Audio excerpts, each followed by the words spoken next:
Hi viewers, welcome back to பிவிஎஸ்பிஸ் ideas. இந்த வீடியோவில் எங்கள் தோட்டத்தில் இருந்து பறித்த காளானை உங்களுக்கு நாங்கள் ஷேர் பண்ணுறோம்.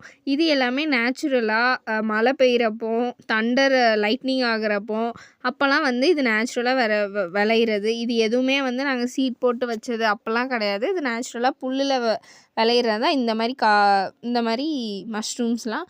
இதுலேயே வந்து நிறைய டிஃப்ரெண்ட் ஷேப்ஸில் டைப்ஸில் வந்து இருக்குது. அது வந்து பார்க்கவே ரொம்ப அழகாக இருக்குது. அதிலே வந்து பட்டன் மஷ்ரூம் மாதிரி இல்லாமல் அம்ப்ரெல்லா மாதிரி, அதுக்கப்புறமா கொஞ்சம் டிஃப்ரெண்ட் ஷேப்பில் ஒரு டாட் மாதிரி அந்த மாதிரிலாம் நிறைய இருக்குது. இதிலே வந்து எடிபிள் காளான்ஸும் இருக்குது, நான் எடிபிள் காளான்ஸும் இருக்குது. இது வந்து ஃபுல்லாமே வந்து எடிபிள் காளான்ஸ். நான் எடிபிள்னால் கொஞ்சம் கலர்ஸ் வச்ச மாதிரி இருக்கும், ரெட் கலர், அதில் கொஞ்சம் டாட்டாக இருக்கும். ஸோ அந்த மாதிரி உள்ளது எல்லாமே பாய்சனஸ், அதை வந்து இன்டேக் பண்ணக்கூடாது. இந்த மாதிரி இருக்கிறத வந்து நம்ம இன்டேக் பண்ணிக்கலாம். அது வந்து ரொம்ப குட் ஃபார் ஹெல்த். பியூர் ஒயிட்டாக இருக்கிறது வந்து நம்ம இன்டேக் பண்ணுறதுல எந்த ஒரு இதுவும் கிடையாது. இது எல்லாமே நேச்சுரல்.